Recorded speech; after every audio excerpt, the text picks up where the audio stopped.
సరే రోజక్క, నీ మాటకే వద్దాం.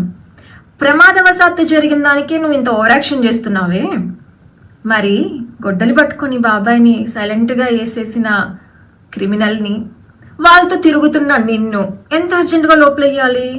అలానే తాపిగా చంపేసి చక్కగా కారులో శవాన్ని పెట్టుకొని డోర్ డెలివరీ చేసిన అనంతబాబుని ఏం చేయాలి? ఆయనతో సెల్ఫీలు తిరుగుతూ ఆయన టీమ్మేట్గా ఉన్న నిన్నెంత అర్జెంటుగా లోపలెయ్యాలి కదా?